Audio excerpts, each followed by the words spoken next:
Hey man, This is WWE superstar Drew McIntyre, and you're listening to the WWE Podcast. The champ is the one that everybody wants, me. Becky Lynch is going to WrestleMania. Claymore! Austin 316 says I just whipped your ass. This is my idol. You're going to acknowledge me. All right, welcome to the Mailbag here on the WWE Podcast. We are going to get things rolling in just one moment, starting with, of course, our patrons. And speaking of our patrons, I'd really encourage you, if you're tired of the ads, and look, it's the holiday season, there's actually probably going to be more ads more frequently throughout this show and every other podcast you listen to, because it's crunch time, right? I mean, ad revenue's up. And that's just the nature of the beast. So if you want to go ad free and do it at a very inexpensive rate, you can do that on Patreon or on Apple Podcasts. Both are $1.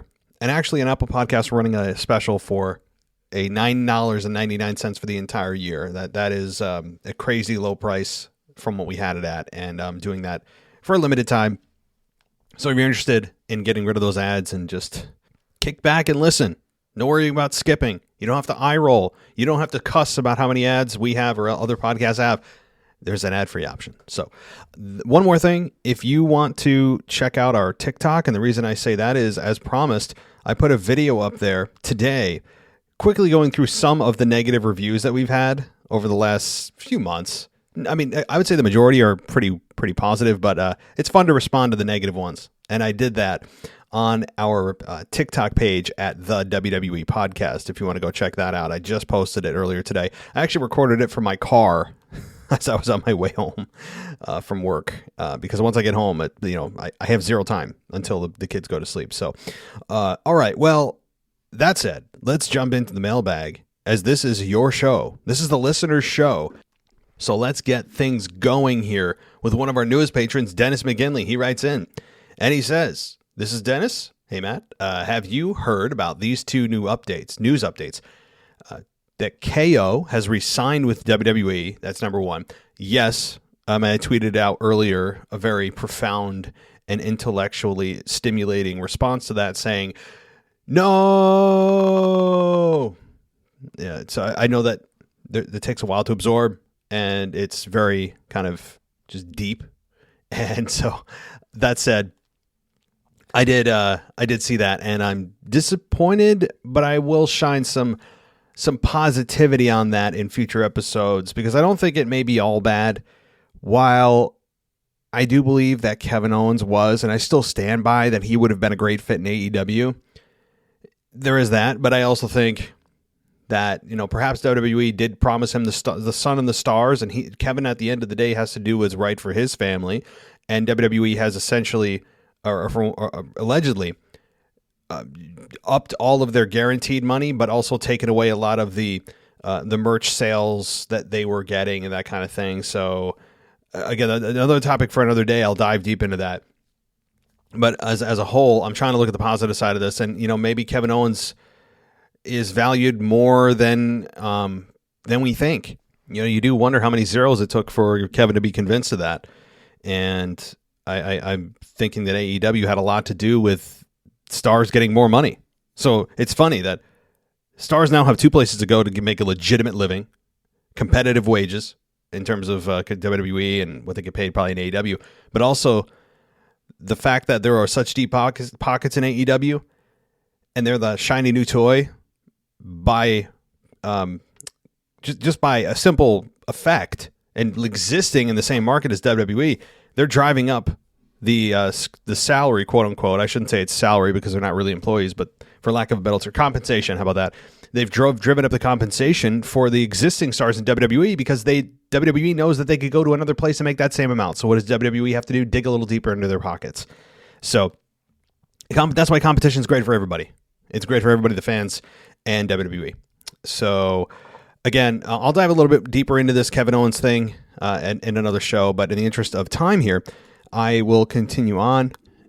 All right, so your second part of this is that I have two things to say about Sami Zayn. One, I saw on Twitter, he said, quote, "You ruined my life." That is to do with Brock Lesnar. Also, I heard Sami Zayn contract is up soon. So I didn't see that tweet, but I believe it. Yeah, I would say that Sammy did write that and direct it towards Brock. Of course, I think it's in storyline, no doubt. But in reality, this is the biggest opponent Brock that Sami Zayn's ever had, at least in terms of in-ring. There's no bigger opponent, bigger star that he's been in the ring with than Brock Lesnar. Even though it's not a real program, he can now say that he has worked with Brock Lesnar. So, if Sami Zayn's contract is up soon, I wouldn't be so sure he's headed to AEW. And, as fun as it is to see WWE stars who are released or just decide to not renew their contract, go to AEW, AEW has to, at some point, find a new strategy beyond just making their whole product about who's going to be introduced next from WWE. That can only last for so long. And there's also a lot of talent to manage. You can't just hire everybody. It's going to get the room's going to get crowded pretty quick. It's not a sustainable strategy. And it's very hotshotty, isn't it? It's kind of like, cool, oh my God, Ruby Riott or Ruby Soho's here. Oh my God, CM Punk. Adam Cole, oh my God, Daniel Bryan. And then the nostalgia wears off. It doesn't last long. It's kind of like fireworks. They're fun to look at real quick. But eventually the nostalgia does wear off. It does. The fun feeling wears off, and you're left with the fundamentals. Are they telling good stories? Are the matches good? How's the production value? All these things that are more important to me than just this hot-shotting of, and it's cool to watch. It's always exciting. It creates headlines. And it pops ratings quick, but it's very spiky, right? Like, you notice when somebody debuts, the ratings spike. It's to me, I'd rather see slow, steady progression than spike, tank.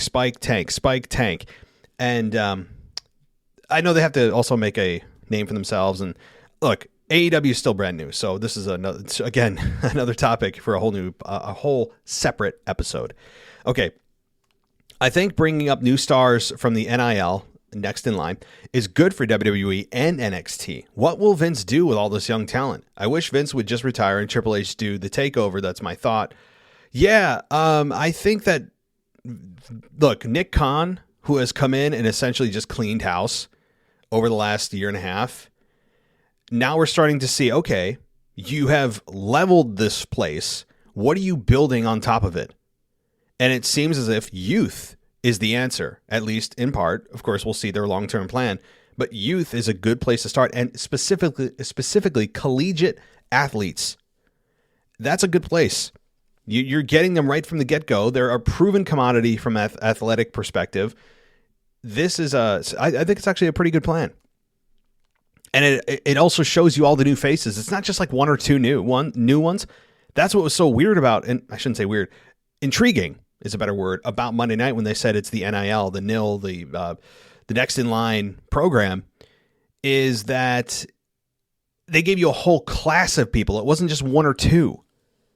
And so it gives you excitement for the future. It shows you the direction that WWE is going, and it's youth and it's new faces, and they're going to colleges where these athletes are proven. So I like the strategy. I do.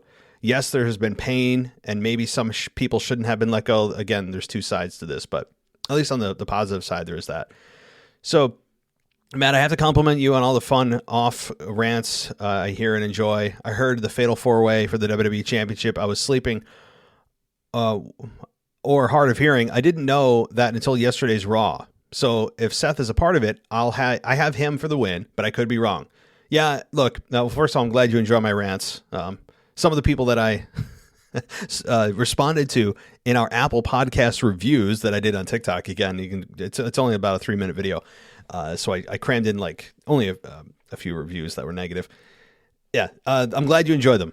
Not everybody does. That's all I have to say. But yeah, I think Seth Rollins gets the victory here. I still believe that, unless I'm kind of leaning another way for another reason. I don't see it coming. We still have what, two-ish weeks until the pay-per-view? 2 weeks from Sunday? 3 weeks, right? Wait a minute. Am I losing my mind? What's this Sunday? No, it'd be 2 weeks from this Sunday. Oh my gosh. Time is just non-existent.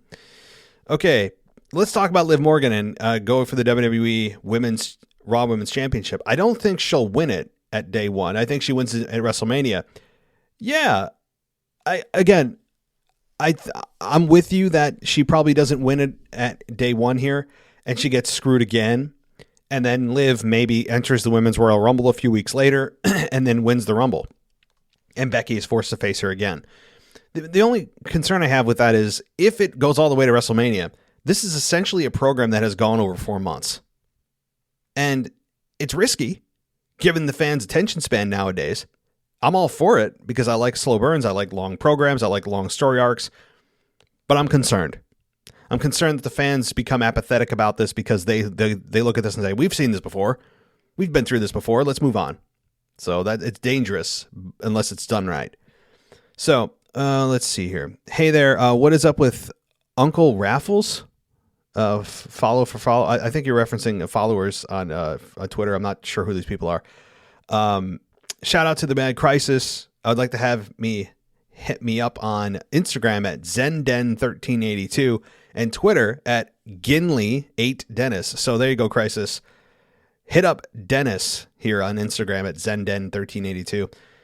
I'm easygoing. Just say your real name. Last thing, Matt, I listened to you and I've not watched Raw, SmackDown. So if you don't give much info on a match, you leave me wondering, like this podcast for the Raw review. Shout out to the new Twitter friend, DJ Kuzmo. Yes, DJ is just such a fun follow everywhere on social media. DJ is, and you will hear from him shortly, I promise. So, yeah, I mean, if you're talking about if I don't give much info on a match, yeah.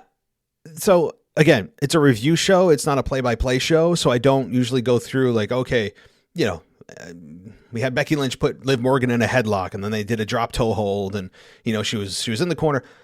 That said, I should probably give more info on the match for people that maybe listen to this show that didn't watch Raw and come to us for a review as well as analysis.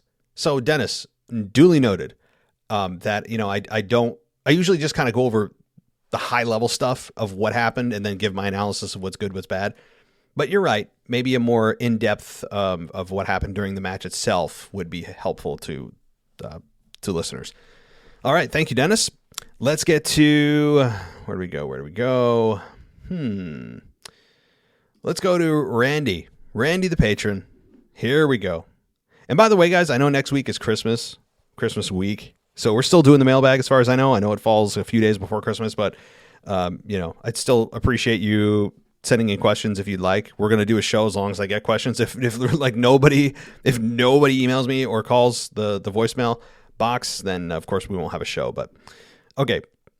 So Randy writes in and he says, it's Randy the patron here. So imagine with me for a second. What if Brock ends up going to Raw, defeats Big E or whoever the champ is? Then you have him and Roman Reigns as champions. Paul gets them to be friends for a while until Brock turns on him. They fight each other to unify the belts, being one champion for both brands. That would be a great story. Sorry, I felt DJ Kuzmo coming out real quick. Your inner DJ Kuzmo. Yeah. DJ, man, I haven't even got to your questions yet, and you're already, two major talking points. Okay, so here's the problem with that. Well, actually, let me talk about the good part, what I like about that. Number one, Brock and Roman as friends I've been advocating for since we've heard about Brock coming back and challenging Roman. We've heard about it for a while. It happened, and now I'm still advocating for Brock and Roman to be a unified front and just run absolute roughshod over WWE. They look unstoppable. Imagine the unification of those two. Even if only one is champion and the other one is there as kind of, I don't want to say a heavy, but an equal without a championship. So that is, I like that. Again, in your scenario, if they're both champions and they unify the belts, well, I'm for it. I like having fewer championships as a whole, and you can have fewer championships and also maintain the brand split. See, that's the thing is, I don't know if WWE would look at this and say, oh, okay, we're unifying the belt. I guess that means the brand split goes away. I wouldn't sacrifice the brand split just to unify these two. You know, I wouldn't. I mean, I would say you can do both. Both can be true, where you could unify a belt or two and also have that belt be able to float between brands when it's needed, and not also sacrifice the brand split, right? So I see that. The problem with that is, again, they wouldn't see it that way, and they probably wouldn't do it because they would feel that this would limit the number of championships on any given show if that particular championship that's unified is, say, on Raw but not on SmackDown, and vice versa. I think that there's some inherent problems with that WWE would look at and say, oh, well, we're kind of isolating, or I guess damaging the other product, the other brand, by not having that championship. They don't have a top belt to challenge for anymore. You know, but if it's one that covers both brands, it inherently makes that championship more valuable. Okay. Anyway, Liv felt scripted, but still excited. I think at day one, Becky pulls a Charlotte and beats the hell out of her before the match starts, disqualifying herself.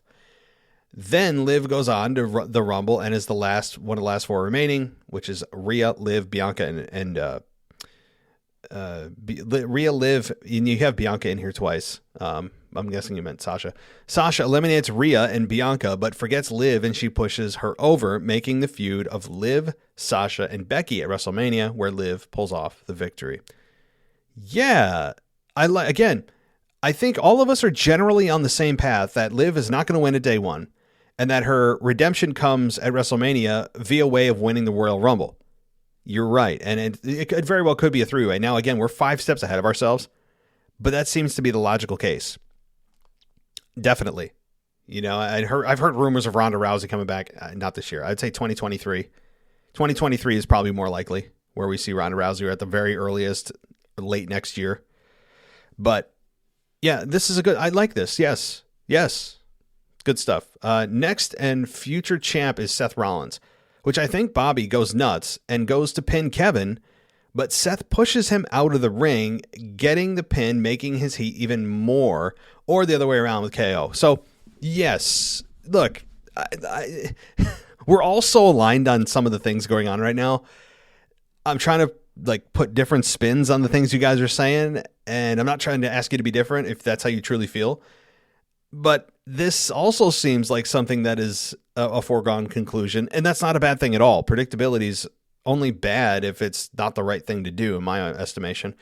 And to me, Seth Rollins winning a day one is a no-brainer, and having Big E be protected makes sense, and also having Seth do it in a way that is kind of not exactly the most stand-up way, right? Like, he takes advantage of somebody else's finishing maneuver. Say Bobby Lashley ends up at the end of a match, he's exhausted, spearing Kevin Owens, and then he's, KO, or rather, Bobby's too exhausted to make the cover, and Seth quickly sneaks in the pin, and there's a quick 3 count, and we have a new champion, right? I mean, so Seth likely takes advantage of somebody else's work. Okay. Last, the Alpha Academy will eventually beat RK Bro and be champions. They're setting it up right now, which will be the end of RK Bro, with Riddle turning on Randy after becoming frustrated because he cares more than Randy does. What do you think? I didn't think about the Alpha Academy being the ones to finally take out RK Bro. I could see it. They're set, like you said, they have this past week really turned the tide with Otis, or turned it back to what it was before they just forgot about him for 2 months. So yes, I could see Alpha Academy winning those belts. And it's the start of the end, the beginning of the end for RK Bro. And you know what? I still think they got a little bit left in them. I don't think there's much left. So if they're setting it up now for a potential Rumble loss, I'm okay with it. I'm okay with them being champions for another month and then, moving on. And you're right. Randy, we all believe, is going to be the one to turn. But Riddle as heel is infinitely more interesting, because we know what we get with Randy as a heel. We've seen him be a heel for 20 years. Literally 20 years. He's been in WWE now since 2002. So 20 years we've seen Randy, and about 80% of it has been him as a heel. So we know what we're getting. With Riddle as a heel, it does become much more interesting. Now, again, you have to weigh this. Is the potential greatness of Riddle as a heel outweigh what he is right now as a babyface? because Riddle as a babyface is also kind of fun. He's this dopey kind of stoner look to him. He's kind of a lovable character. He's excellent in the ring. One of the greatest talents WWE has in the ring right now. I mean, he's just otherworldly in the ring. So there's that. You know, they really have a decision to make here. The safe option is Randy just turning heel. That's the safe option. And they have certainly been known to do that. Thank you, Randy, so much for your weekly emails. Let's see. Jeremy, I know you wrote in, Jeremy Schrader, and you gave me the Wrestle Talk update with Kevin Owens and his contract status. Thank you for that. So I know that wasn't part of your anything with the mailbag, but I want to just give you a shout out on the air here. Jeremy, thank you for the WrestleTalk.com with the news there, and also Ryan Sapp from Fightful, who seems to be kind of like an up-and-coming Conrad Thompson, right?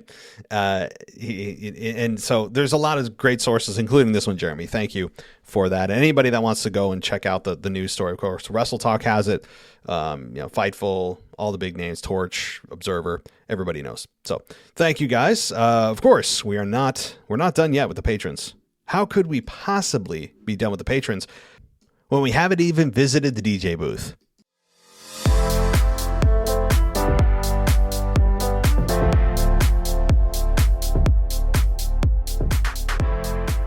All right, yes, it is DJ Kuzmo back at it again on our mailbag show. And he says, hold it, wait a minute. Wait, let's pump the brakes here. The WWE podcast is actually the unofficial WWE podcast.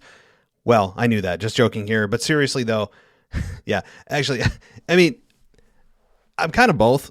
First of all, I know that you have more to say here, but we're both, like, the logo says the WWE podcast, but on iTunes, there's like your podcast name, and then there's like another section for the official name of your show.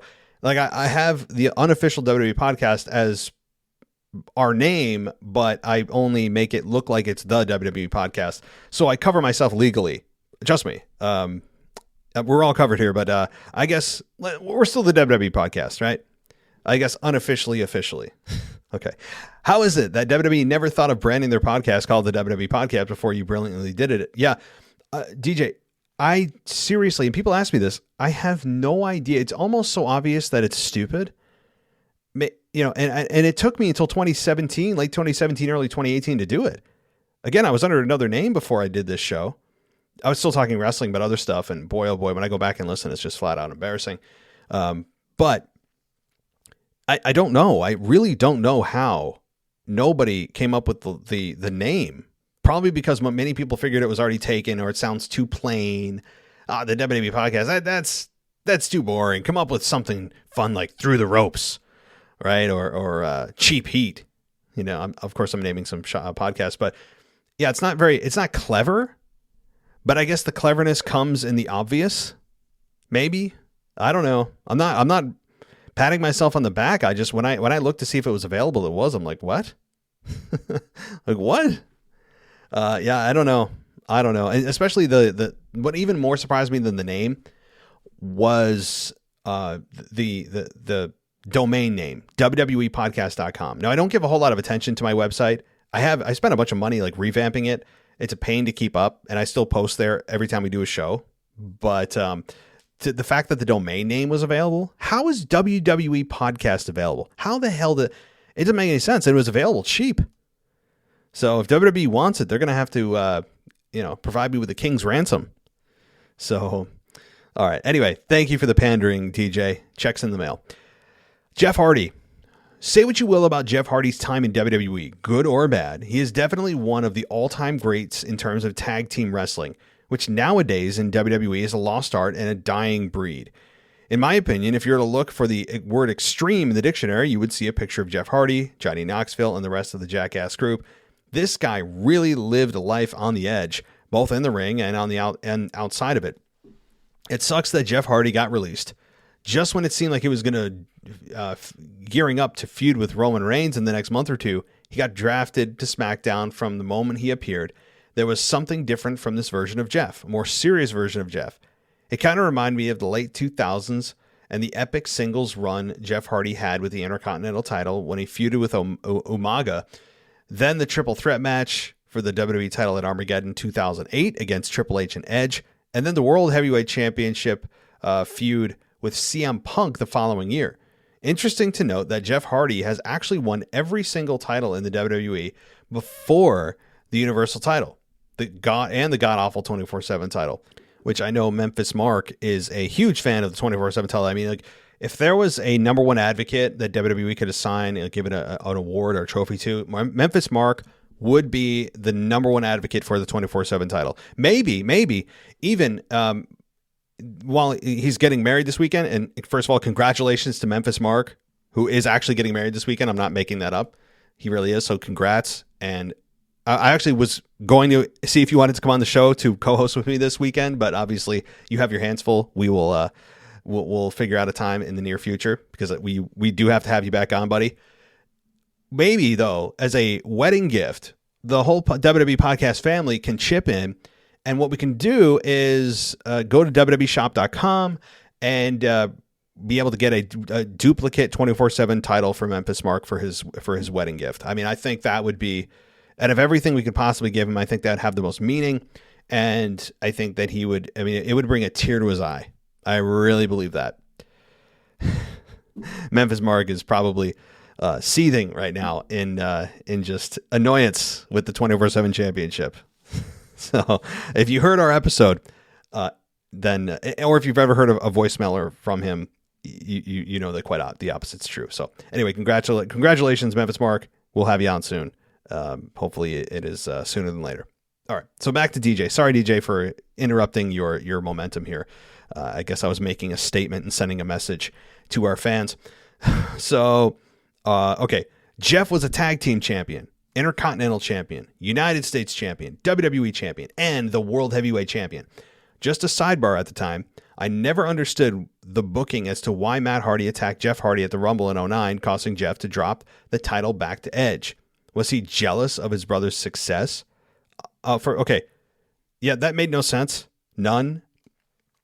I never liked when Matt and Jeff feuded, and then I remember Lita in the middle of it. It was weird. It never worked.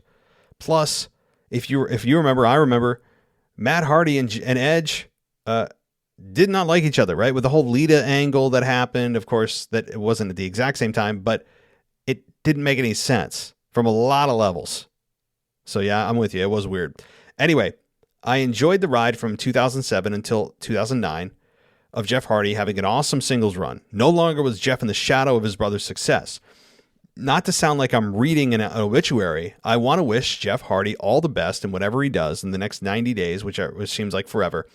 So whether you call him No More Words, Brother Nero, The Enigma, The Swanton Bomb, The Whisper in the Wind, The Willow, The Poetry in Motion, or one half of the Hardy Boys, Jeff Hardy is one of the best to ever wrestle in the ring as a tag team member and a single star piece. Yes, you said, but wait, there's more, and there is, because there's an interesting development. We'll get to that in a second.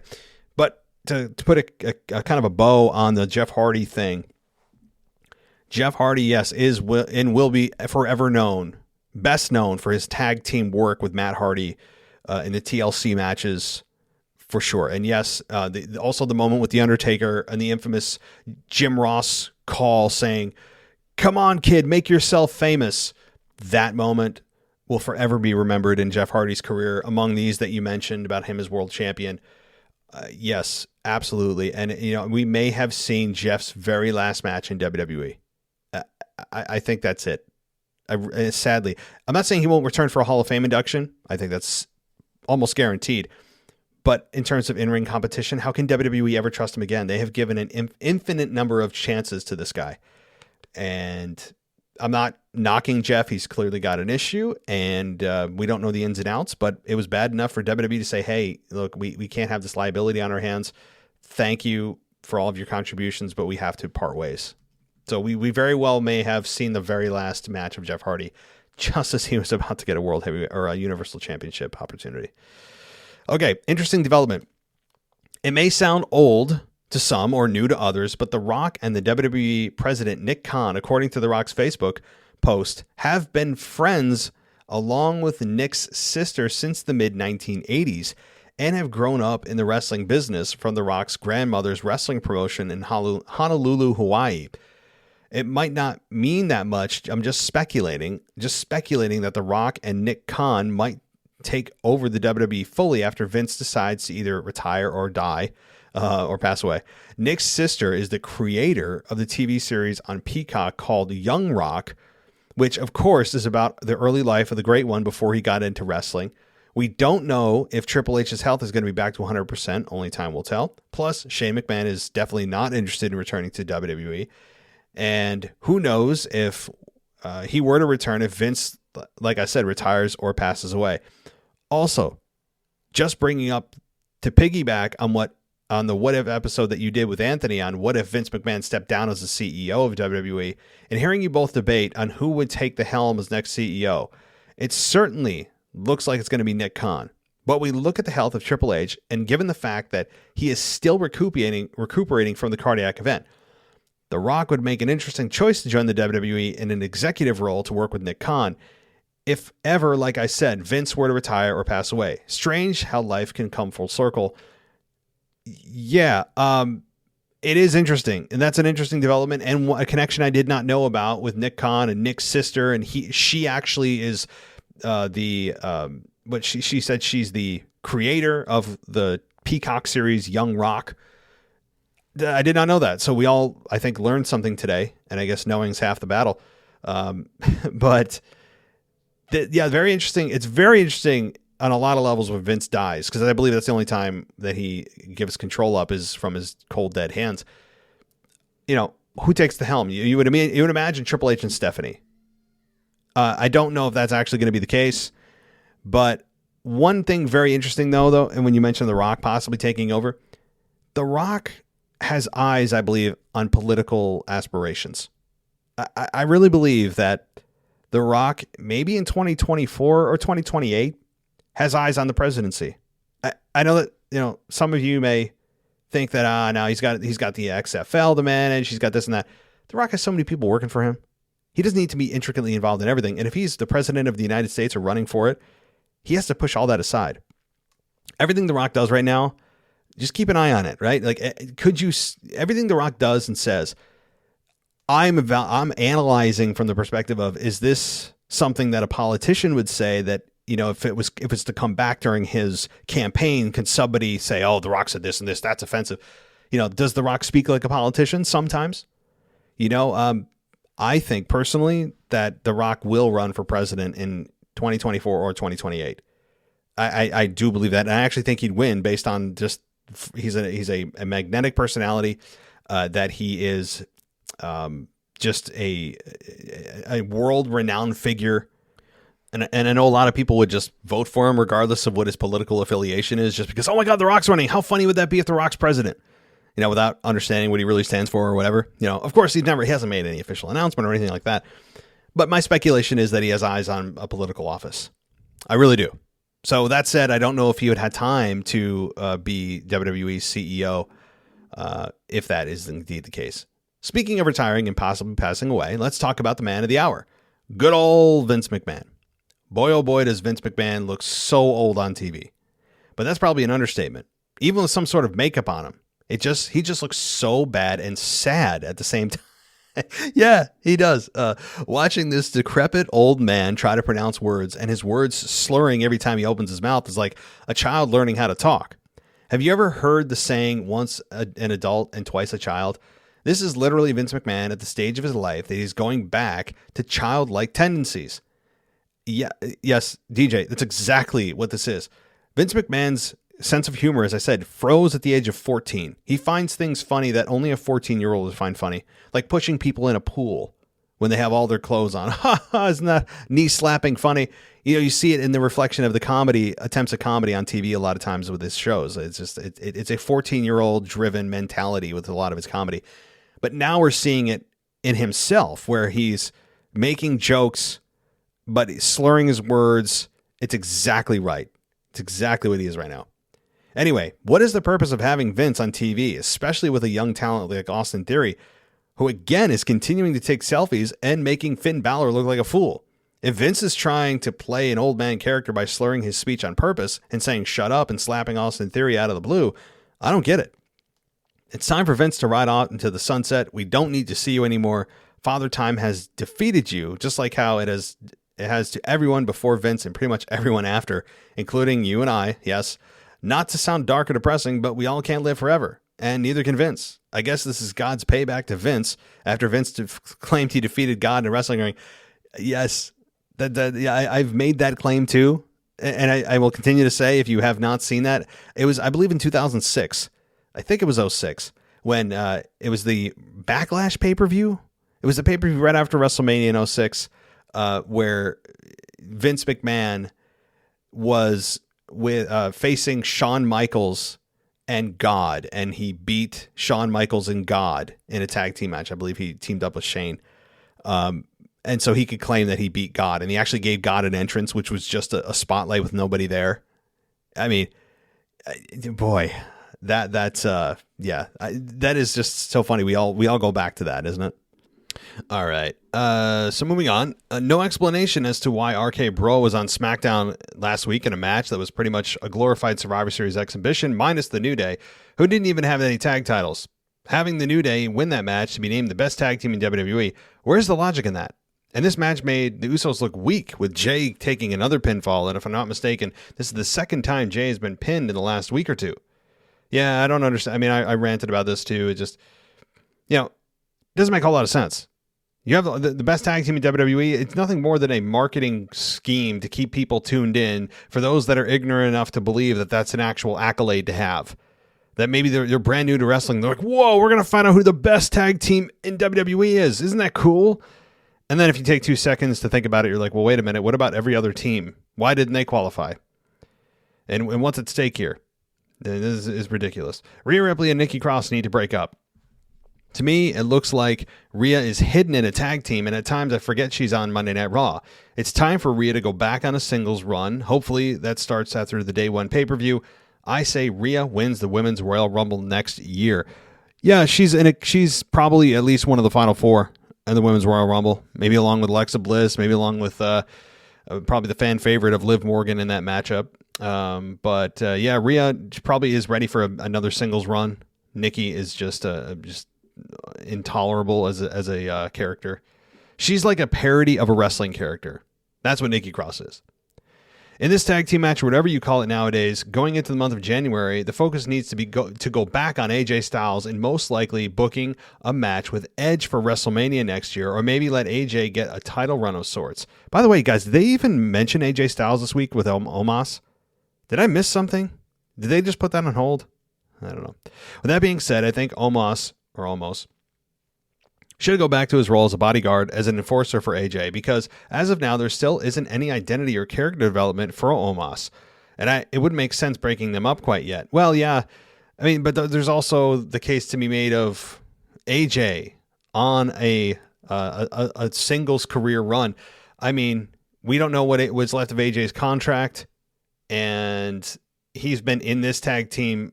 It feels like AJ's been in a tag team for like 6 years, doesn't it? AJ has been in a tag team and out of the title picture on a singles run for such a long, it feels like forever. I'm sorry. I'm ready for AJ to break out. I really am.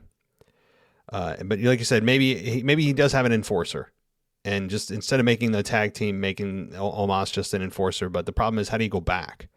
It's kind of like the milk is out of the udder. How do you put it back? Now that Jeff Hardy is released, what's next for Drew McIntyre? Because they would have made it a pretty decent tag team. I agree.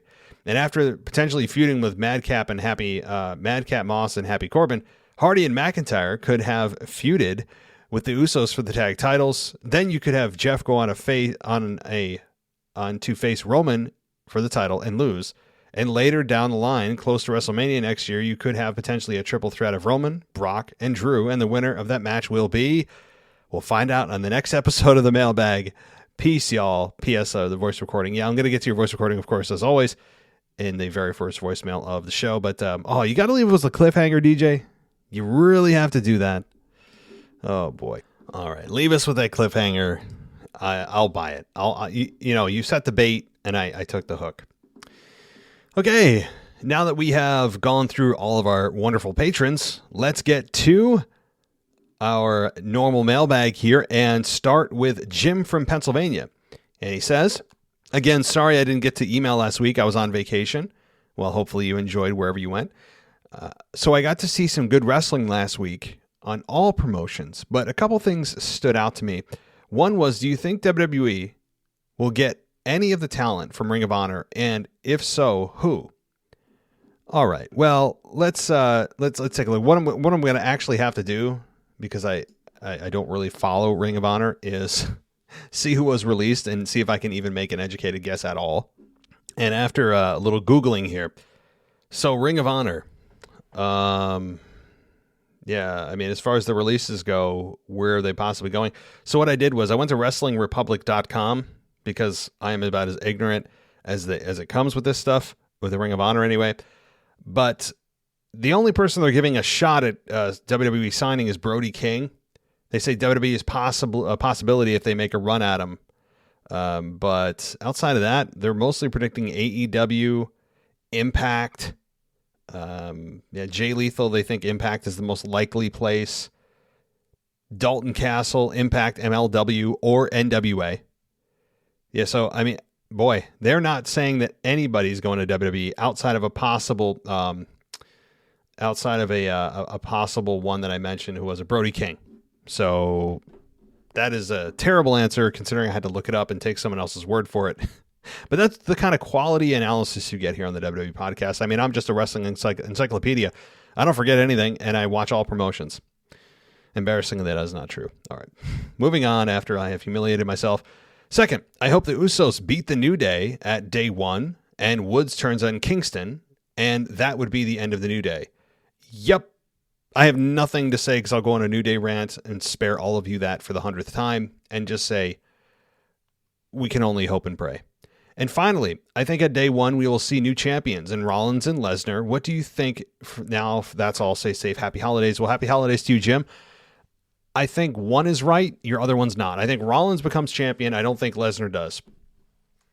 Lesnar and Reigns right now, from what I'm understanding, are tentatively scheduled all the way out to WrestleMania in their program.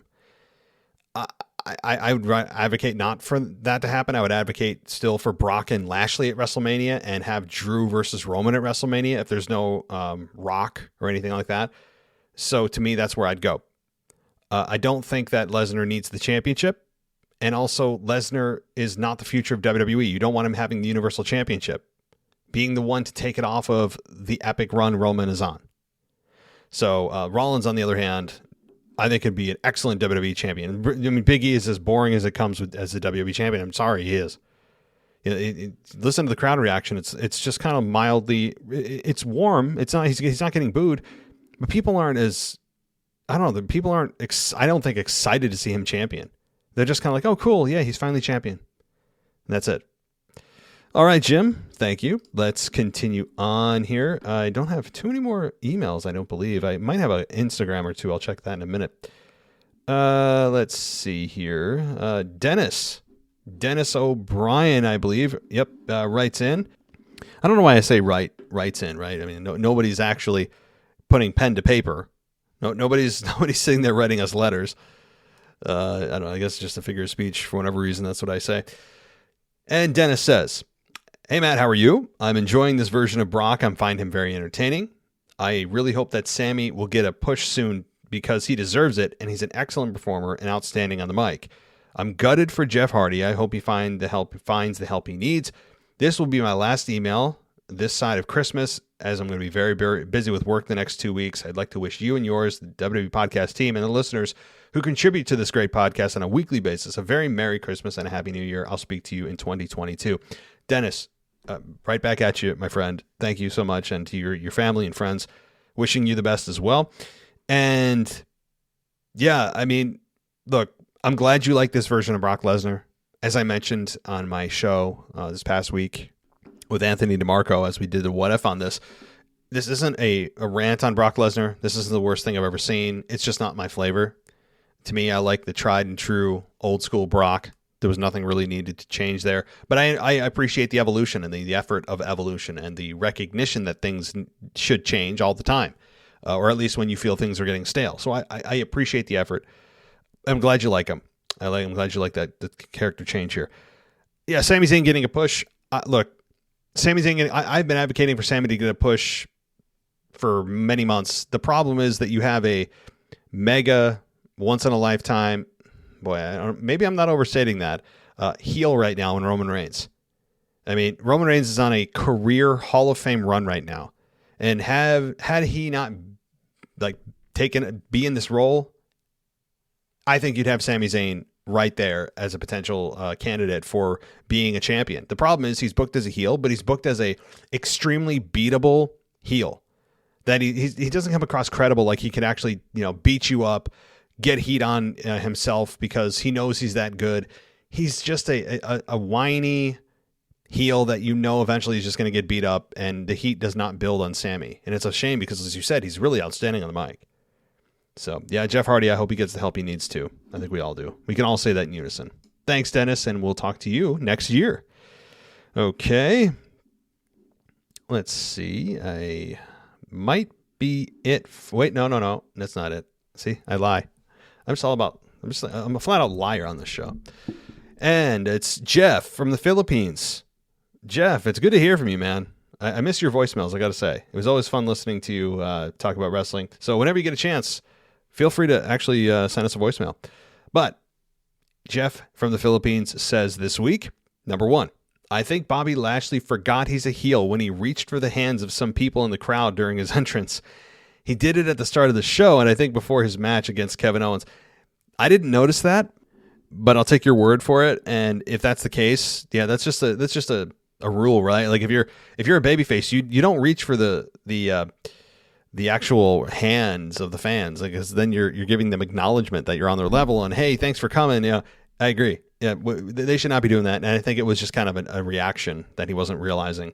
Number 2, Bobby Lashley and Gable Steveson did a fist bump. Do you think Gable Steveson will join the Hurt Business by the time he finally debuts on Raw? It's a very real possibility. Now, the Hurt Business doesn't exist right now. They only exist when WWE needs to have them exist, just as they didn't explain. Last couple of months, they didn't explain why RK Bro was on SmackDown. How did that happen? Was there a trade? What was it? If the brand split is a thing, that shouldn't be happening. Also, they didn't explain Brock Lesnar's suspension. They didn't explain how the Hurt Business got back together and then broke up again. None of this. It's egregiously... okay. I am going to recognize I'm being triggered, and I'm going to take a step back and answer your question, Jeff. I think he and Lashley would be an excellent pairing. I don't know if it'll be recognized as the Hurt Business, but it would give Gable Steveson credibility right off the bat. I like that combo. Number 3, the build for the WWE Championship match at day 1 is way better than the Universal title. I think it should be in the main event instead of Brock versus Roman. That at this point is too tiring to watch, given the two have faced so many times. That's all for today. Hope everything is going well with you. Thanks to you. Same to you, Jeff. Hope all is well on the other side of the world, literally. So, yeah, as far as build goes, you're right. From a story perspective, Universal title match and story is way better. What they're leaning on, though, is the star power of Brock and Roman overpowering the need for a great story. It's just they're two big alpha males that you want to see who's the better man, right? Not very deep, very basic, and they're leaning on that rather than having to put the effort into a great story, whereas there is less quote-unquote star power in the WWE Championship match, and they can just they can't lean as much on the star power, therefore they have to actually, be creative and come up with a story to get people invested. And what they're doing there is adding more people to a story. Right? And they're also doing that to not only add interest and as much star power as they can, but also to protect Big E. And a lot of this is going to go to protect Big E when he loses at day 1. God willing, he loses. Now, yeah, Brock and Roman have faced each other so many times. I will say it is tiring if you think about it in its totality, right? Because Brock was gone for like 18 months. And prior to that, they didn't face each other for several months before Brock left. So, you look at that. You look at the fact that Brock feels a little different. Roman is at a completely different place than he was when they last fought in 2019. So you take all that and you look at it and go, yeah, they face each other a lot, but it kind of feels fresh because they're both kind of different characters now, especially Roman. And Paul Heyman's also in the mix. You don't know where his loyalties lie. So there's a lot of new elements to this, even though they're the same guys. And they fought each other many times on big stages, many times at WrestleMania, a couple times at WrestleMania, not many. But now you look at this and go, can they stretch this out to WrestleMania, right? That is apparently the plan. They're going to go all the way to WrestleMania with this. That's apparently the latest report. Okay, don't quote me on it. I'm not saying it's going to happen, but that's the latest rumors on all of the big sites. So thank you, Jeff. Thank you. And as I scrolled, let me go through my social media. I want to do this. Definitely want to do this because I always forget. Oh, wow. Yeah, see? Chris always chimes in just at the right time. I swear.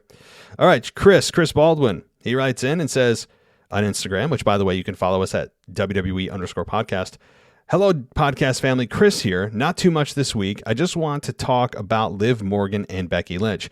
I personally believe that if Liv Morgan does lose at day one, that she will be the favorite to the women's Rumble match. I want to hear your input on that. Yeah, unfortunately, not unfortunately. I mean, good thing I already did answer that. It saves me the time from explaining it again, and you get your answer before you even ask the question. Short of it is, yes, Liv is the heavy favorite if she loses at day one to win the Rumble. Also, why was RK Bro on SmackDown? Michael Cole clearly stated numerous times that Survivor Series is the only time SmackDown and Raw go head-to-head. Then they have them a few weeks later on the opposing brand. Just don't get that concept at all. It's like they're just testing my knowledge at this point. That's all I have. I hope everyone is having an amazing week until next time. Also, really enjoying being a patron, and the chat is a whole lot of fun. Yeah, thank you, Chris, and thank you for being a patron, and I'm glad you're enjoying the Discord chat, which is one of the many benefits. It's just an open chat that you can use anytime to connect with all the other patrons. Admittedly, I'm not very active on there. I'm not with so much else that I have on my plate. I'm not, but I do watch the conversations with everybody, and they're always fun to watch and see and share information and news, breaking news. Look, Chris, I mean, you said it, right? They're testing your knowledge. Well, I would say they're really not so much testing your knowledge, but hoping that you don't have any as fans. We are not going to care enough to bring this up. That as long as it's just the biggest stars, oh cool, Randy's on SmackDown, woohoo! But for fans like you and I think a significant percentage of fans are looking at this going, wait a minute, stop insulting my intelligence every time the draft comes around. That they're very strict about it, and this is the last time they're going to be able to face each other, and Survivor Series is the only time that SmackDown and Raw can go head to head. When we know very well that's not the case. Hell, they couldn't even go a month before they had people on opposing brands for no reason, no explanation. They didn't even bother to come up with a lie that person invaded or there was a special invitation extended. They didn't even bother to come up with an excuse. See, that's the problem I have with things like this, is that they don't even come up with something lame. Lame would be bad, but at least I'd say, okay, they acknowledge the fact that this needs to be addressed. It's a lame excuse, but at least they went and took 2 seconds to think about it. When they don't even address why Brock Lesnar was reinstated, like one of the biggest stars they've had, and they don't even get to it. They acknowledged a suspension was lifted, and Brock was just about to get into it, but I think that's their extent. As long as they acknowledge it but don't explain it, I think they feel that they wrapped it up. It's a lazy way of doing things. And you're right, RK Bro not being nothing, no explanation, none. It's ridiculous. I think they did it. Well, I know why they did it. Roman wasn't on SmackDown, so they felt they needed to fill it with a big star like Randy Orton and the Raw Tag Team Champions. So, yeah, I mean, you're triggering me, Chris. You're triggering me. Thank you for your contributions. I don't think I have anything on Twitter, which, by the way, you can follow me at wrestling_audio. No, I don't. So, all right. Dare I say it's that time?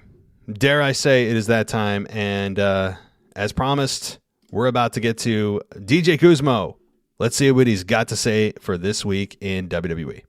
Hello, WWE Podcast World. This is none other than DJ Kuzmo, back at it again on your Mailbag show. I'm coming to you live once again on a Tuesday evening. And folks, we are just a couple of days and weeks away from the biggest pay-per-view of 2022 to start their year off. I'm talking about the god-awful name we like to call Day One.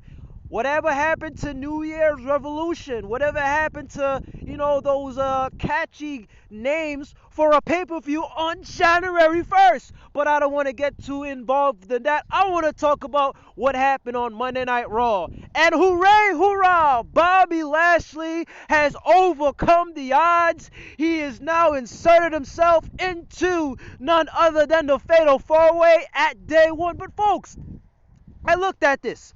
Explain the logic to me. Explain the logic as to what the hell is Bobby Lashley doing in these series of matches. Okay, he goes up against Kevin Owens. Okay, but before we even get there, none other than Adam Pearce and Sonya Deville saying, oh, we're going to have a series of matches tonight, folks. And Bobby Lashley is going to have to compete. And if he somehow overcomes the odds and wins all three matches, well, he gets involved in the Fatal 4-Way. Okay, guys, take away all the fluff, the pomp and circumstances. We could have just had Bobby Lashley go up against Big E, and of course, one of our favorite types of matches, the Championship Contenders match, folks. We could have just had that, but no! You put Bobby Lashley not against Kevin Owens in the first match. You put him up against Seth Rollins in the second match. And of course, you put him up against Big E in the finale. This goes to show that Monday Night Raw, this past episode of Monday Night Raw, was revolving around Bobby Lashley. Bobby Lashley in these gauntlet type of matches, I'm looking at it as he's a heel, right? He's a heel. The last time I checked, Bobby Lashley was a heel. They did a great job, trying to build him back up into the WWE title picture. But these series of matches, these gauntlet-style matches are made for a babyface. This is something that Hulk Hogan, he had to overcome the odds. This is something for John Cena. He had to overcome the odds against the Nexus. Even, I guess you could say, Drew McIntyre at one point had to overcome the odds. These types of matches are made for baby faces, not for Bobby Lashley. I understand Bobby Lashley wants to be involved and to put himself in this Fatal 4-Way picture, but it goes to show this episode specifically of Monday Night Raw most likely was created 30 minutes before the show started. You had nothing. I usually go on Twitter and YouTube just to find out, okay, folks, what's going to be happening this time on Monday Night Raw? And I didn't get anything. Usually I would see, I think her name is Mitchell McKenzie. I would see what Mitchell McKenzie is going to talk about on what's going to happen on Monday Night Raw. There was really nothing, in my opinion, to hang your hat on and say, okay, other than Bobby Lashley, there really wasn't anything else to hang your hat on and say this was a pretty good episode of Monday Night Raw. Just as you would see that Vince McMahon would rip up scripts 30 minutes, sometimes even close to the hour of the show. But other than that, not just to go on a side rant again, Bobby Lashley, after overcoming the odds, defeating Kevin Owens, defeating Seth Rollins, defeating none other than Big E, who looks like a joke of a WWE champion, Bobby Lashley is finally in the Fatal 4-Way. Was there ever a doubt, folks? Was there ever a doubt that Bobby Lashley would be in this Fatal 4-Way? It just blows my mind that they could have just had one particular match with him and Big E, but I don't want to continue to beat a dead horse on that. Another thing I want to talk about. Now, we had this whole RK Bro tournament. If I'm not mistaken, folks, the two teams that's left in the finale in this final match was the Street Profits and the Mysterios. But for some reason, this match did not even take place this past Monday Night Raw. There was no explanation. I had to scour Twitter to find out what the hell is going on. Why is there no Montez Ford? Where's Dawkins? Where's of course, Rey Mysterio and Dominique? But other than that, I was confused as to what the hell was going on. You had the Alpha Academy, right? You had Otis in a match against Matt Riddle. If I'm not mistaken, didn't the Alpha Academy lose in this RK Bro tournament last week on Monday Night Raw? And now he's going, they had a one-on-one match and Otis gets to win, which I didn't understand the booking in that. But anyway, other than that, I don't know if this is going to be some sort of a one-off because most likely it could have been COVID related. But they could at least give us an explanation as to what is going on with the Street Profits, what is going on with the Mysterios. But other than that, this whole RK Bro tournament, it doesn't make sense in my opinion. You have a whole bunch of baby faces. Pretty much the only heels that were there, if I'm not mistaken, were AJ and Omos. They got eliminated, and of course the Alpha Academy, they got eliminated as well. So this whole finale, I'm not so much interested in who's going to win the tag titles because most likely RK Bro is going to retain. So I don't, they could have at least given us an explanation as to what the hell is going on with the Street Profits. What happened with Montez Ford? Is he sick? Does he have COVID or what have you? Something to hang your hat on and say, okay, I'm looking forward to see what's going to happen, and hopefully they come back. Last but not least, I want to talk about one of my favorite wrestlers, none other than Brock Lesnar, living his best life as none other than the happy-go-lucky babyface that we all were surprised to see. We saw him last week on Friday Night SmackDown dressed up in what looks like overalls. First and foremost, I'm loving this version of Brock Lesnar right now. I'm enjoying this. For all the many years that Brock Lesnar was just one particular guy with the tough, mean face and the F5s and the suplex cities, that intimidating force, it was very, very interesting to see this type of character change in Brock Lesnar. In my opinion, he is top 10, one of my favorite wrestlers of all time.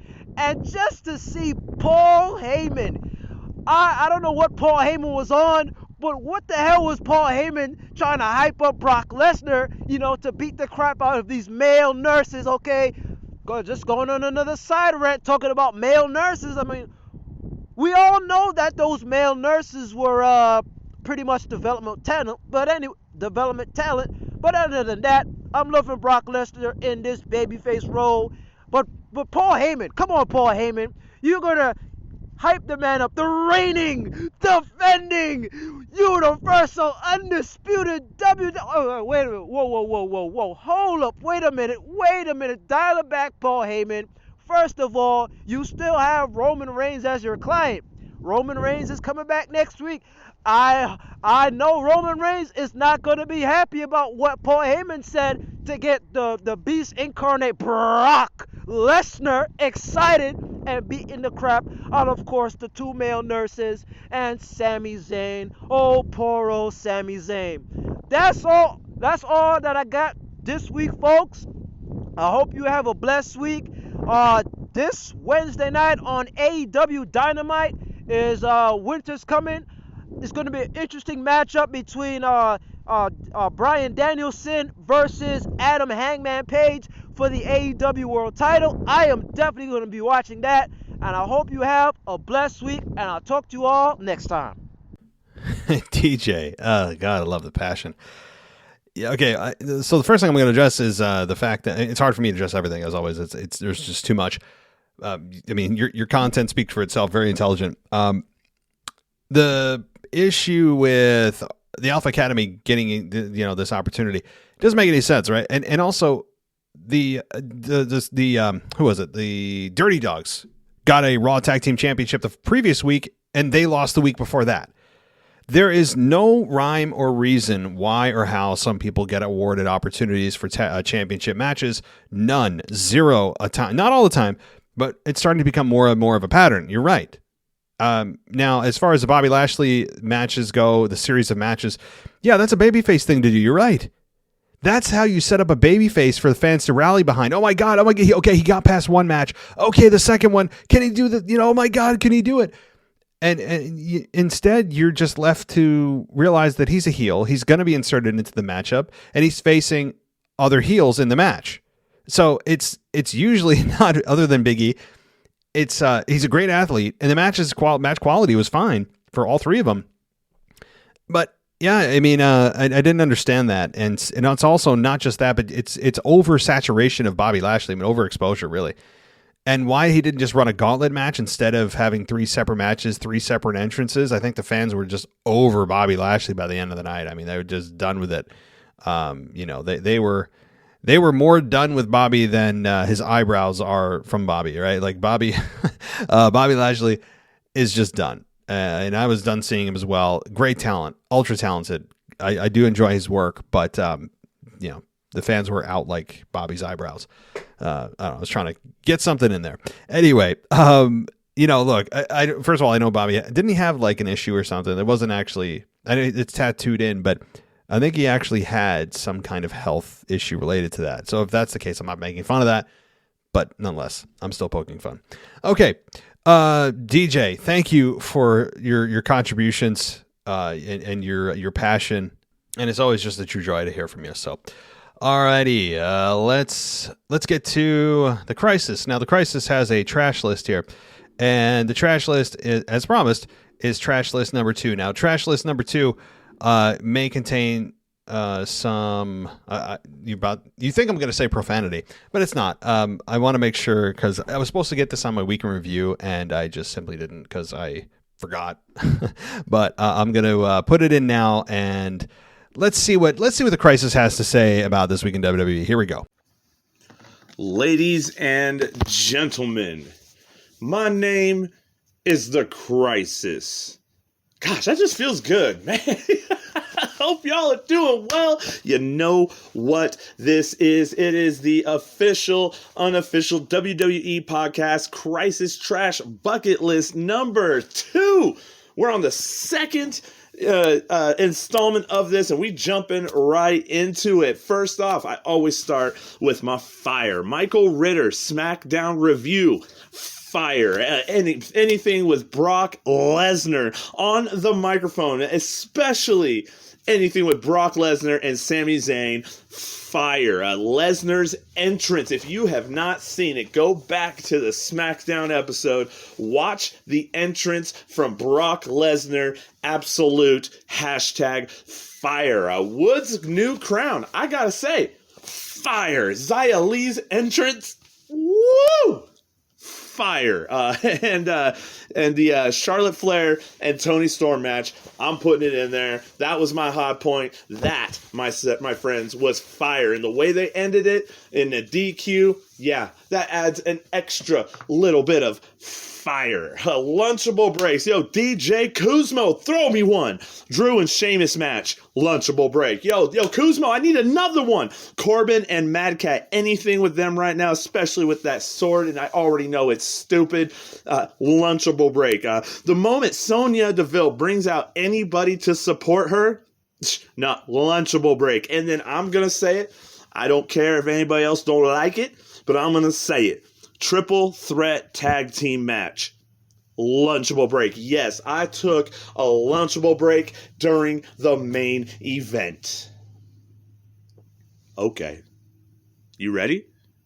It's that time again. It's that time that you've been waiting for. It is the trash list. The DJ Kuzmo C+ rating on SmackDown. I'm sorry, man. You give me my Lunchables, but I gotta give you. I can't agree. I just can't agree. So DJ Kuzmo's C+ rating of SmackDown, trash. Sami Zayn, the buff nurses that he had, and the way they got thrown through the ropes by Brock Lesnar. I mean, that was unprofessional. They weren't ready. He wasn't ready. Trash. Jeff Hardy being released. This is only in regards to Jeff Hardy, the gimmick and the performer. I 100% hope he gets what he needs. I hope he's all all right, but Jeff Hardy being released from WWE, trash. Los Lotharios, a 50-50 booking now, trash. Shinsuke's Kinshasa. His Kinshasa was absolute trash this week. Day 5,950 of the Intercontinental Championship not being even relevant.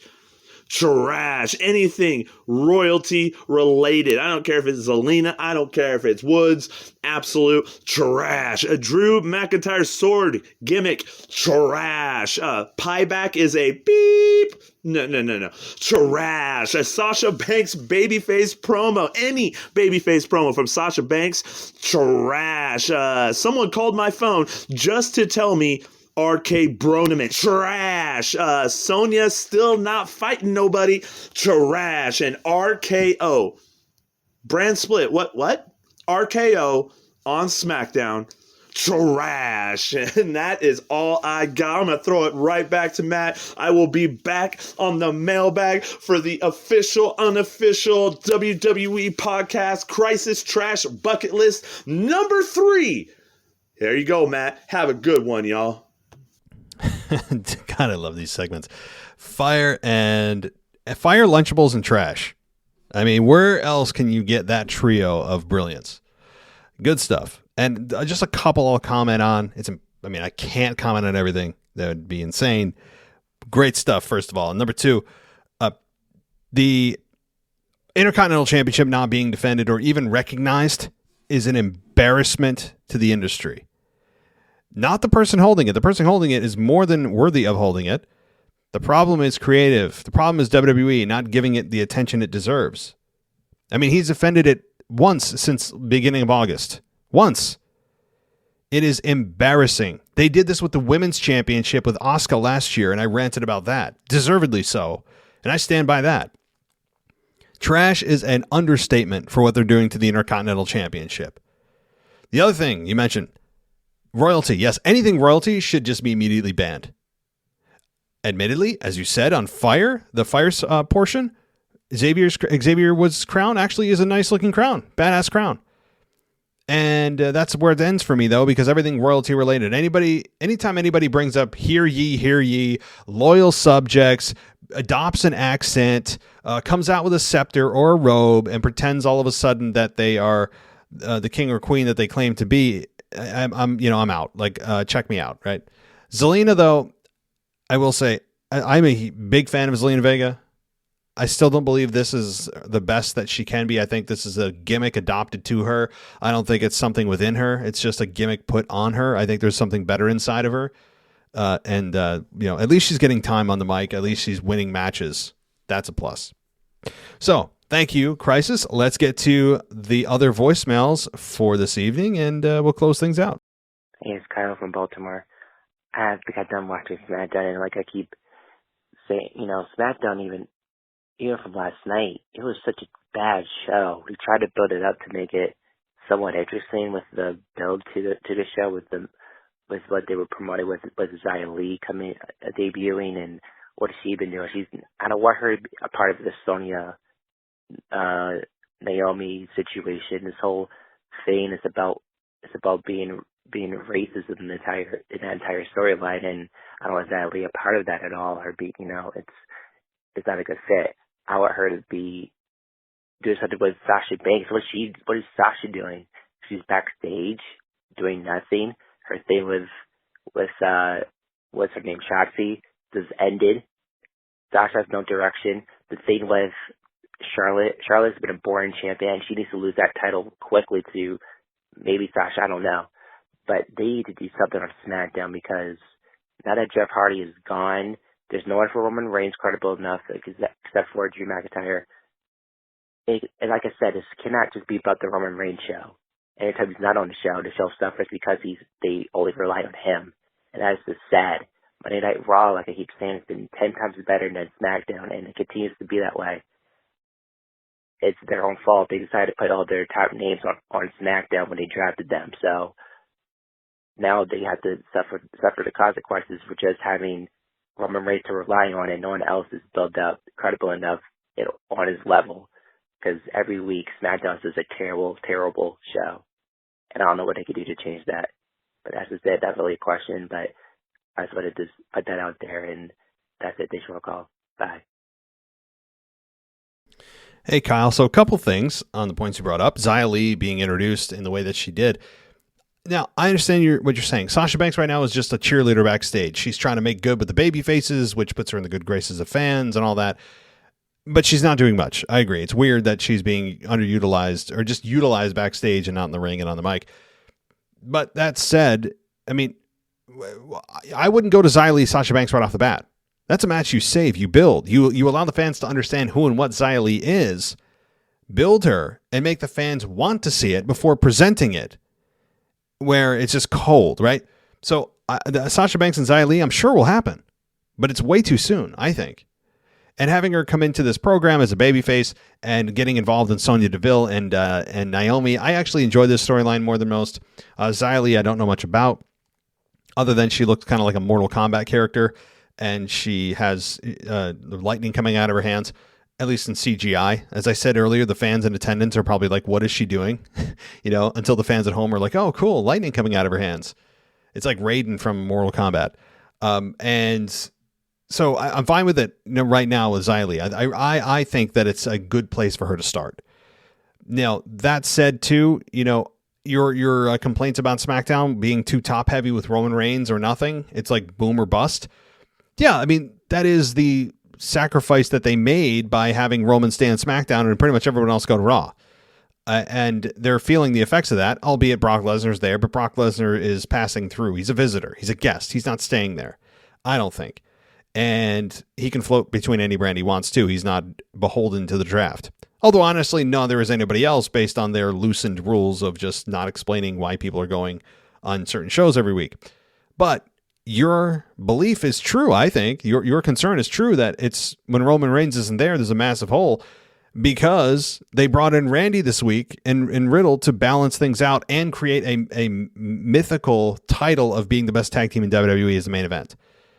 That's what they did to fill the void of Roman not being there. And if they felt that they had someone to step in and be able to fill that internally, they wouldn't have brought people from Raw in this mythical title of being the best tag team. So you're right. Yeah, I mean, as far as if it's a terrible show, I don't think it's terrible. I think it's not as good as it was, before the draft. But we knew SmackDown was going to get gutted, given they were so much better than Raw. And now things have evened out and even maybe slightly turned in Raw's favor. But that's the balancing act. You're never going to have a perfect equilibrium between Raw and SmackDown. You're never going to have it. If you're looking for a perfect equilibrium, you're going to be waiting forever. But yeah, I mean, right now they need to continue to build people when Roman's not there. Continue to build new stars. Continue to be, aggressive with that next generation. And hell, the NIL program, the Next in Line program, I think is aimed at doing exactly that. It's just going to require patience on the part of WWE and fans. Thank you, Kyle. Let's get to our next caller. I just wanted to give my thoughts and ask you a few questions on some things that happened. So the first question is, what is your predicted finish for the Brock and Reigns match? Because I've been seeing reports that there's supposed to be a big finish plan, which could possibly lead to a WrestleMania rematch. I don't think you want to see that. I mean, I think you want to see Drew or The Rock. But what is your predicted finish? Do you think it's going to be a DQ or maybe Reigns wins with a low blow or something like that? So that was my first question. Next is about Brock and Heyman. So they keep teasing that Heyman and Brock are still working together. I really don't know where they could go with this. Do you think that they'll be paired up again at some point? Because I don't know. I mean, I don't know how Reigns should feel about Heyman, like hyping up Lesnar, like he's still working with him. And it's just weird. And then Heyman, when he was asked about, how Roman Reigns going to react, he got quiet. So it's like, why are you even feeding into it if you're supposed to be working with Roman Reigns? So what do you think about that? And it's sad to hear about Jeff Hardy. He got released last week. So that just kind of just messed up plans with Roman Reigns. I feel like that they were kind of building him to face Reigns at Royal Rumble maybe. So it's just like, where do you go after Brock? I mean, Drew's the top babyface, and I'm not sure who's the second babyface. So where do you think Reigns will? Who do you think Reigns will face at the Royal Rumble? I want to touch on Rollins. I wasn't happy with him losing. I wanted to see him, just build up until day one till he wins the title. I mean, I guess it's fine that Lashley's in the match. He doesn't really need to be. I didn't like how he pinned Rollins. It was kind of cool that Big E got pinned, even though MVP interfered. So, just wanted to know, where do you think Lashley goes after this? I think he might go back into the U.S. title picture because Damian Priest.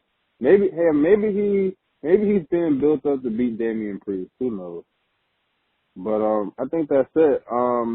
You're definitely right about Finn Balor. He's lost to Kevin Owens. He lost to Rollins. He got pinned by Xavier Woods, and now Dolph Ziggler out of all people. So I don't know where they're going to go with him next. Hey, it's Justin from Maryland again. I just want to finish my thought on Finn Balor. So I was saying that, it's kind of unfortunate that he's lost like 5 or 6 matches in a row, and he's lost to Dolph Ziggler to a zigzag. And like you said, that hasn't been a finisher in years. Like, I've seen all his matches, and people kick out of that zigzag all the time. So I don't know. Maybe they're just trying to build Dolph Ziggler up as the next challenger for Damian Priest. And then, but I think Finn Balor maybe should go heel. I mean, he needs to change his character a little bit. He hasn't really changed that much since he really came back up to the main roster. I think NXT, he was used a little more aggressive. I mean, he needs to, he definitely needs to show some more aggressive. He needs to change his character a little bit. Maybe he can go after the U.S. title, but I feel like Lashley should just go back down to that picture after this title match, and then we'll go from there. But that's it, man. I'll talk to you next week, and I can't wait to hear your responses. Justin, hope you're doing well over there in Maryland, or down there in Maryland, since I'm up in New York, and things are going well for you. Now, you come up with some such good questions. I got to say, like, out of everyone on the mailbag, and everyone's got their quirks and their positives, your positive is that you ask questions no one asks, ever. Like, I get a lot of repeat questions, and very good ones, and I like diving deep into them and taking different angles. But your questions just like I don't even think of. And I'm like, oh, damn, yeah, what about this and that? So let's get into it. How does Reigns win at day one? Now, assumingly he's going to win. I still believe he will win. They're not ready to drop the belt off of Reigns, particularly to Brock Lesnar. They're going to do it with somebody that's the future, I hope. Now, how does Reigns win? Well, I think it could be a couple of ways. Reigns wins by, like you said, a low blow, or maybe Brock's next opponent. Maybe Bobby Lashley ends up screwing Brock Lesnar, and boom, we're off to the races there. What about that? Maybe. But the more likely scenario is a low blow, something behind the referee's back, maybe brass knucks, maybe, like I said, he goes for the title belt to the face, and he screws him again that way. I doubt they'll do the same finish, but a low blow, why not? A low blow and brass knucks. Bring it on. That's how he wins. I like that. Now, Brock and Heyman, what's the big reveal? I think it will be revealed that Brock and Heyman are indeed working behind the scenes together, that eventually Roman Reigns will be the fool here. And the problem with that, though, is that may turn Roman Reigns babyface if they realize that Paul Heyman's been screwing him this whole time. And I'm not ready to see Roman Reigns turn babyface yet. Not at all. So they need to be careful how that works. I mean, you can still make Heyman the heel in all this, or the babyface in all this with Brock, but you got to be very careful how the whole thing's paired off or revealed, and what the blow off is. I still believe, though, that it's going to be Brock and Roman Reigns at WrestleMania. I mean, just from what I'm seeing now, I wouldn't do it that way. You wouldn't do it that way, but it seems WWE would. I don't think they have anybody else. They have Drew, So it could be a three-way. That's my guess. That's probably the best assumption. Brock, Roman, and Drew in a triple threat match for the Universal Championship at WrestleMania. But the other thing is, once Bobby loses, if Brock and Bobby, which to me I would book Brock and Bobby at WrestleMania, but if they don't go that road and Bobby loses this matchup, the Fatal 4-Way, which he inevitably will, he's not going to capture the WWE Championship, then he could go to the U.S. title picture, but they're getting really close to WrestleMania, and they've done a nice job over the past year of really building up Bobby Lashley, making him a credible main event guy, being able to speak on his own, all that. I would actually make him a massive threat in the Rumble, because that's going to be your next big pay-per-view event, and having Bobby Lashley be part of the Royal Rumble is a big deal, and making him a potential favorite. Why not?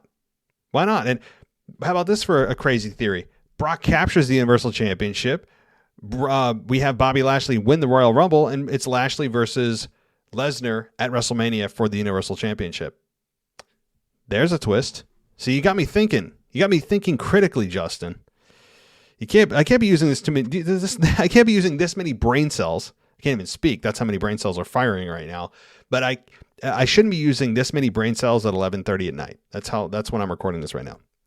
So I hope I answered your questions to your satisfaction. If I didn't, my bad. Call back next week and continue to be a great contributor to the show. Alrighty, let's see how many voicemails we've got left. We have 3. Okay, we got 3 left. So let's get to the last 3 voicemails, and then we will say goodnight.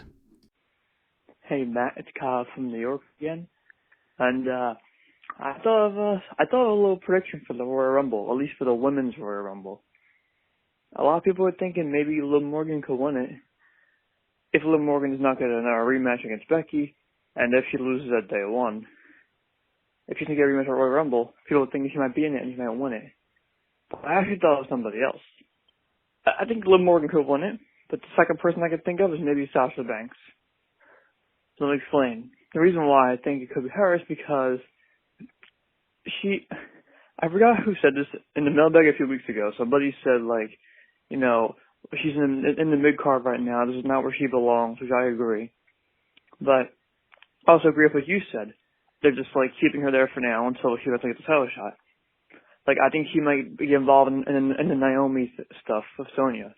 I think in day 1 we could get a 6-woman tag in the kickoff or maybe the main show. Where it's Sasha, Xia Li, and Naomi versus Sonya, Natalya, and Shayna. So, the reason why I think Sasha can win the Royal Rumble is because maybe they're keeping Sasha out of the title picture right now until the Rumble, so that we don't get bored of her in WrestleMania season. So I think they're keeping her out of it till the Royal Rumble. I think she could win the Royal Rumble and maybe challenge Charlotte, and her and Charlotte will fight one-on-one at WrestleMania, and Sasha will finally get her first big Mania one, and she'll win the title from Charlotte as a babyface.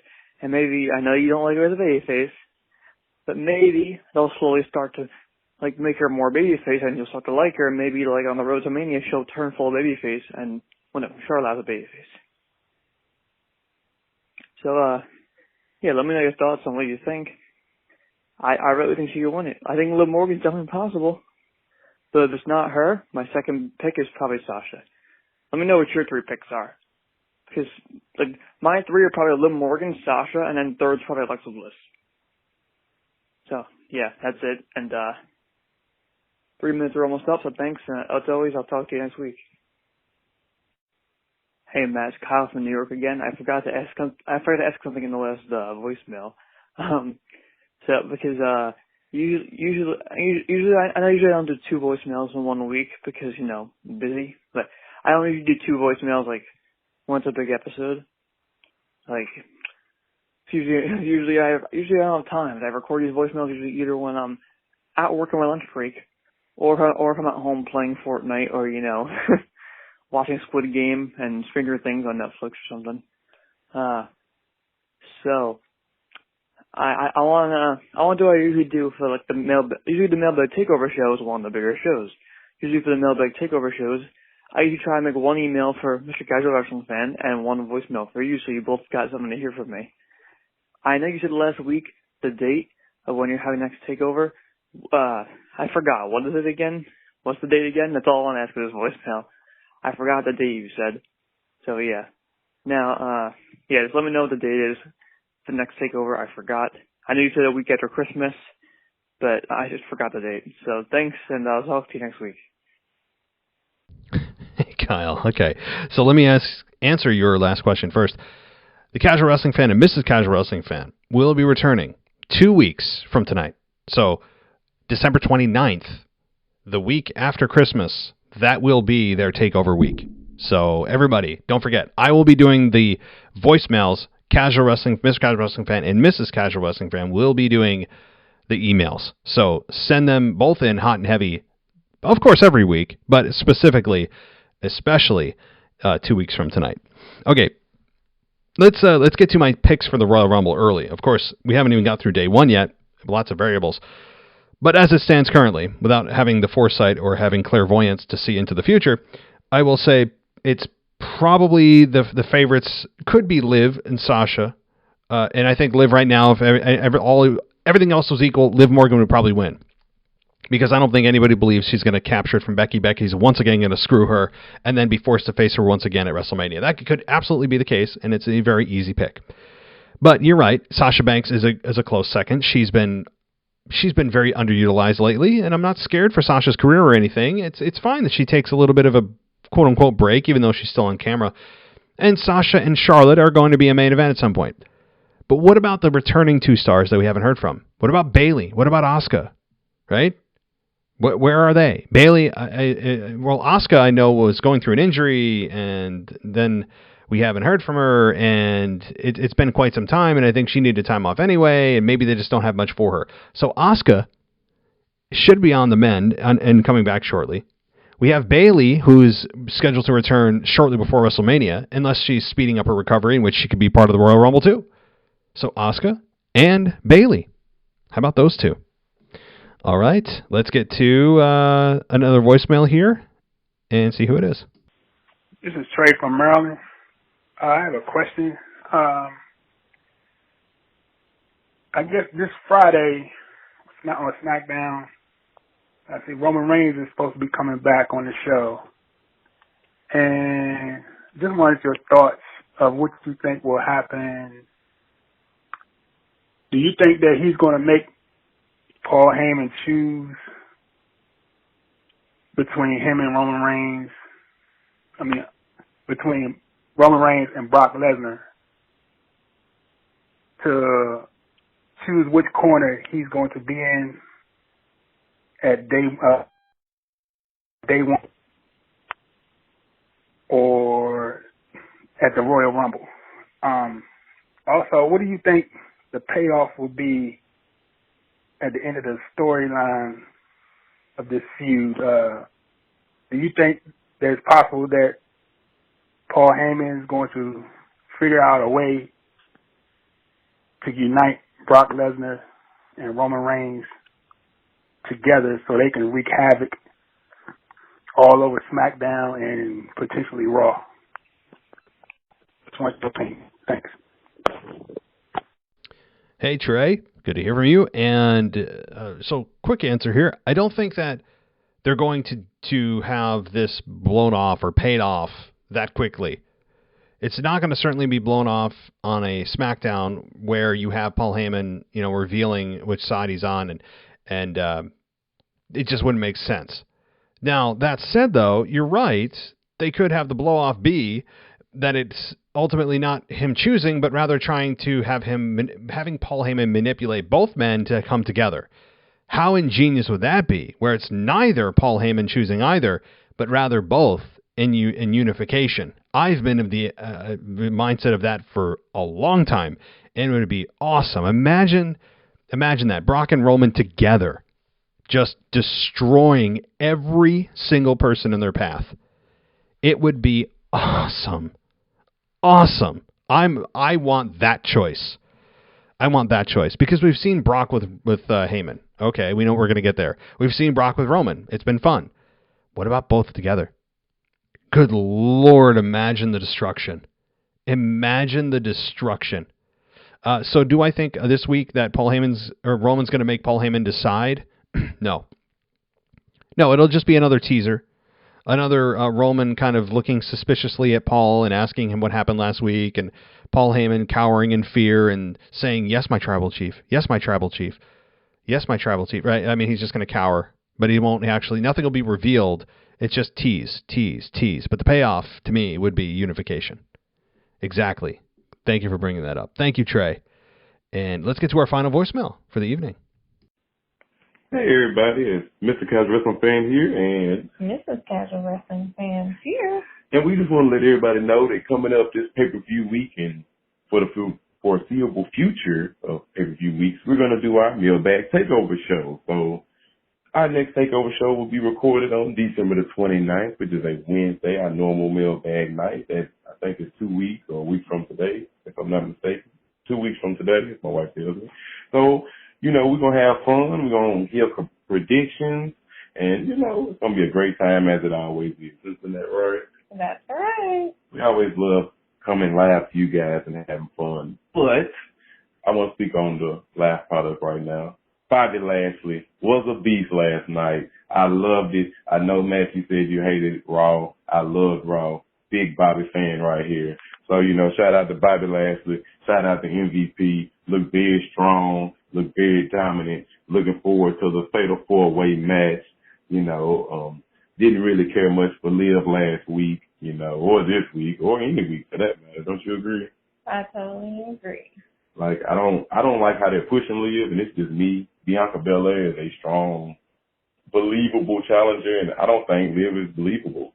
Can anybody tell me who she's beating outside of Carmella? I mean, she hasn't beaten anybody. All she do is whine and complain, and, you know, I'm really over this whole Liv Morgan experiment. You know, it was so funny to have a little girl behind her sticking her tongue out, booing Liv Morgan, because that's literally how I feel every week. But nonetheless, we're going to get off here, so we hope everybody is having a great holiday, getting out here doing all your shopping, and we'll talk to you guys in a couple weeks. We'll talk to you soon. Now, I figured I'd save the best for last.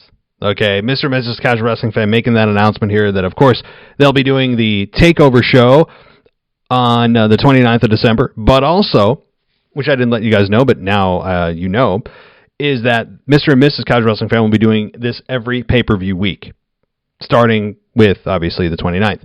So, that is going to be a treat for all of us here on the show. Just such a great tag team over there, and I'm looking forward to them and analyzing and answering your questions. It's you know, I got to say, more often than not, we disagree on things, which is great. You know, I got to say, he's sincerely a great guy, but it's fun to be able to kind of debate our topics, and him on the opposite end of the spectrum with Liv. I'm on the opposite end of the spectrum with Bobby this past week. I mean, it's good stuff, and, you know, to speak on that quickly, I understand that Liv hasn't really beaten anybody. I get that, right? Like, if you look at her resume, it's not really her. The credentials and the support for her don't come from who she's beaten. The support for her comes from the fans' perception that she's been underutilized, right? Now, in a perfect world, it should just be looking at the merit only, and, oh my God, okay, she's beaten this person and this person, it's time for her to move on. But the support, again, and the rise that she's experiencing right now is not because of who she's beaten, which in a perfect world it would be, but it's not because of that. It's simply fan support and the fact she hasn't got an opportunity and this kind of like mini Daniel Bryan feel to her. Certainly nowhere near there, but it's kind of that same feeling. So that's really where it's coming from. So I understand. You have, every time I bring her up, you're just like, no, man, Liv, no, I'm over it. And it continues to just, eat away at you. And I have to say, based on everything I'm seeing, you may have to get used to Liv Morgan. I got to say. Yeah, I'm not saying she'll eventually beat Becky. She may, but yeah. Okay. As far as Bobby Lashley, yeah, I understand that he looked like a beast this week, but did he really? I mean, he competed in 3 matches, but nearly every time he won his match, if not every time, was due to a technicality or due to interference. MVP taking out the leg of Big E for him to get the victory, right?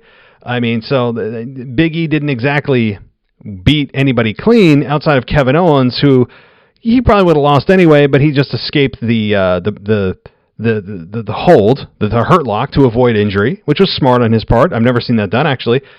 So good on him. So Bobby looks strong, but only in the respect that, oh my God, he won 3 matches in a row. But the manner in which he won wasn't exactly super strong, but the retort to that is, well, why would you want to have him beat clean all 3 competitors? You don't want to essentially bury all 3 of them. This may have been the safest way to do that. So I hear you, but it's fun to disagree. It really is. So, all right. Well, I hope you guys enjoyed the show. Thank you, Mr. and Mrs. Casual Wrestling Fan. We will be in touch shortly, in just a couple of short weeks after the holidays. I hope you and the missus have an excellent holiday, and hope you got your shopping done and staying safe in this crazy world that we're all living in with the weather and just the news stories coming out are just crazy. So hopefully everybody's staying safe. And especially you, Mr. and Mrs. Casual Wrestling Fan. We'll be talking to you shortly. Thank you to everybody who contributed this week. You guys are all the reason this show exists, and I'd really encourage you, if you're listening to this show and you want to contribute and you've just been a bystander for weeks or years, please consider joining us here. Email us at realwwepodcast@gmail.com. You can also hit us up on Instagram at WWE_podcast, on TikTok at the WWE Podcast. We're really everywhere that you can find the popular social media apps. And also consider giving us a 5-star rating and review on Apple Podcasts. If you don't, I'll call you out and bury you on my TikTok videos because I'm petty like that. And also consider going ad-free.